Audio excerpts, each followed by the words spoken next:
कालिका मंदिर का श्राप। गांव के बाहर घने जंगल के बीच एक प्राचीन मंदिर था, कालिका मंदिर। लोग कहते थे कि वहां जाने वाला कभी लौट कर नहीं आता। रात के समय वहां अजीब अजीब आवाजें आती और मंदिर से हल्की लाल रोशनी चमकती। गांव वालों का मानना था कि मंदिर में देवी कालिका की मूर्ति श्रापित थी। अगर किसी ने मूर्ति को छूने की कोशिश की तो उसकी मौत निश्चित थी। लेकिन आधुनिक सोच रखने वाले नील और उसके दोस्तों अंशिका, करण और समीर को इन बातों पर यकीन नहीं था। उन्होंने मंदिर की सच्चाई जानने का फैसला किया।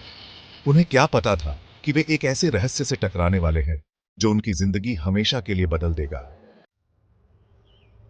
नील और उसके दोस्त आधी रात को जंगल की ओर निकले। चांदनी रात थी, लेकिन जंगल में घुसते ही अंधेरा घना हो गया। अजीब सी ठंडी हवा चल रही थी और पक्षी भी खामोश थे।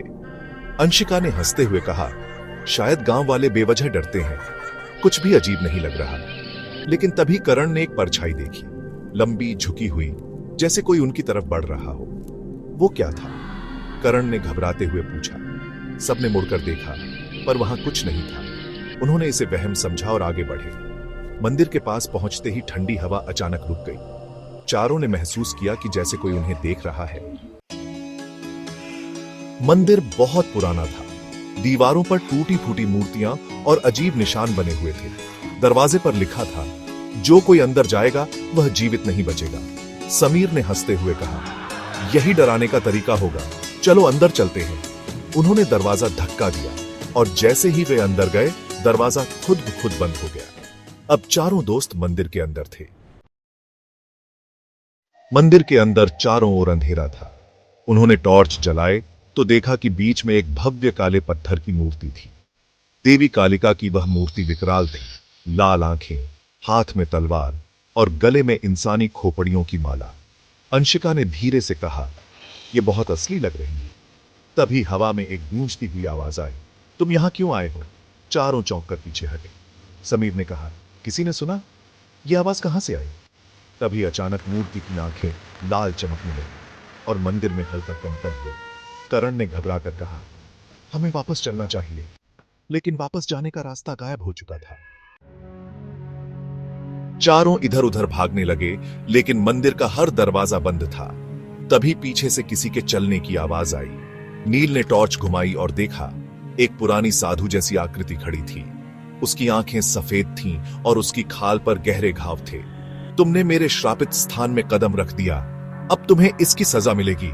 अचानक वह आकृति हवा में गायब हो गई और मंदिर में आग की लपटें उठने लगी। नील ने चिल्लाते हुए कहा, हमें कोई रास्ता खोजना होगा। अंशिका ने अचानक एक पुराना ग्रंथ देखा जिसमें कुछ श्लोक लिखे थे। शायद हमें देवी की पूजा करनी होगी, उसने कहा। चारों ने मिलकर मंत्र पढ़ना शुरू किया। जैसे ही उन्होंने पहला श्लोक पूरा किया, मंदिर की दीवारें हिलने लगीं और जमीन पर बनी आकृतियां जलने लगीं। लेकिन तभी मूर्ति में से एक साया निकला, काला, विकराल और डरावना। तुम लोग इस श्राप से बच नहीं सकते। मूर्ति अचानक जमीन से ऊपर उठने लगी और हवा में एक जोरदार गर्जना हुई। करण जोर से चिल्लाया, तेज, आखिरी श्लोक पढ़ो। अंशिका ने जैसे ही आखिरी मंत्र पढ़ा, साया दर्द से चीख उठा और हवा में विलीन हो गया। अचानक मंदिर के दरवाजे अपने आप खुल गए। आग बुझ गई और सारा कंपन रुक गया। चारों दोस्तों ने राहत की सांस ली और तेजी से बाहर निकले। जैसे ही वे मंदिर से बाहर आए, एक बूढ़े बाबा वहां खड़े मिले। बाबा बोले, तुमने इस श्राप को तोड़ दिया। कई सालों से यह श्राप लोगों की जान ले रहा था। देवी कालिका अब मुक्त हो चुकी है। चारों ने हैरानी से पूछा, लेकिन यह श्राप था किसका? बाबा ने बताया कि सैकड़ों साल पहले एक तांत्रिक ने इस मंदिर को अपने काले जादू से श्रापित कर दिया था। जो भी यहां आता वह उसकी आत्मा का शिकार बन जाता। लेकिन अब मंदिर शुद्ध हो चुका है। चारों ने चैन की सांस ली और गांव की ओर लौट गए। लेकिन जाते जाते नील ने मंदिर के दरवाजे पर फिर से वही शब्द देखे, जो कोई अंदर जाएगा वह जीवित नहीं बचेगा। शब्द अभी भी चमक रहे थे। क्या श्राप सच में खत्म हुआ था या फिर यह सिर्फ एक शुरुआत थी?